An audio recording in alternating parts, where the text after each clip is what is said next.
I've known my maternal grandmother my whole life, but this summer, she introduced her true self to me. All of it, her past and present. So this documentary is an extension of what she shared with me, and a gift to all of us of a lesson in living.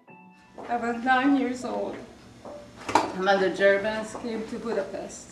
And when first the Germans came, forgive me. My grandmother was born on January 31st, 1935, to Ferenc and Isabel Gottfried.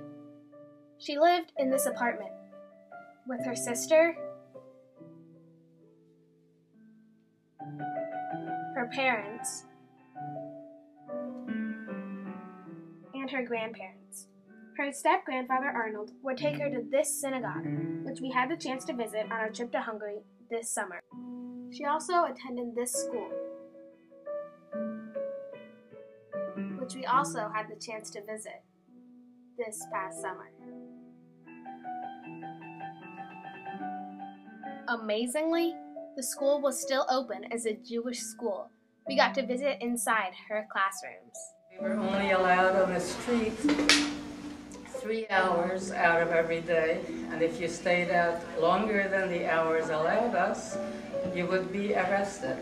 We took away all the adults and left the children behind. After the adults were taken away, we didn't know where, then the rest of us were told to march to the ghetto. In fact, Zsuzsi was my sister's girlfriend. We met Zsuzsi Kalman this past summer on our trip. Then she came to Tampa for my bat mitzvah in November. And my sister, who was 13, and I went to the ghetto.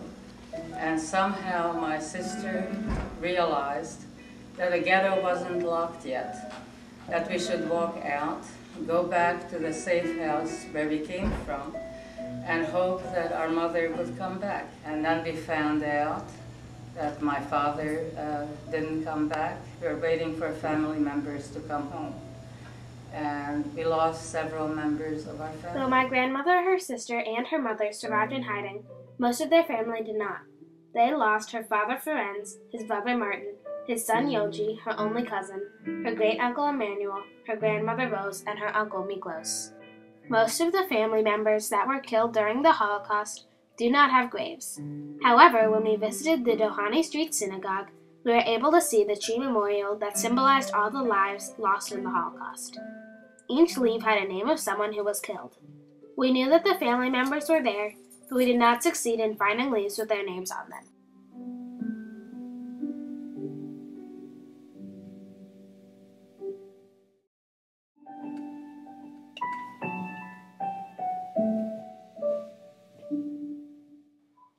We also visited the shoe memorial on the Danube River, or Duna Folio in Hungarian, where during the war Jews would be shot into the river. The Aero-class militiamen would save their shoes for the army before they would murder the Jews. You are lucky that you were born here and you have a wonderful life here in America, and forget it. Hope so it will never happen again. Am I right? To forget the Holocaust? I had always been told never to forget, so history wouldn't repeat itself. But I realized that for survivors, of course you'd want to forget and move on, especially with what these two women went through. And that's exactly what they did. My grandmother married Herman Friedman in December of 1958. They had 4 children, including my mother.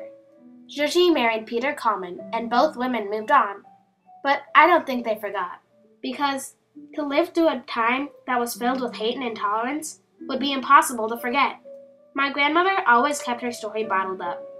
Now I realize that her past and story are now mine, and it's my duty to make sure that her story is told. Because the people that were young during the Holocaust are reaching their later years, and if they leave us, there won't be anyone left to tell their story, other than us, the children, the future. It's a lot of weight knowing that we are the future, but as these women taught us, sometimes the best thing is just to live your best life. And that's the greatest lesson of all.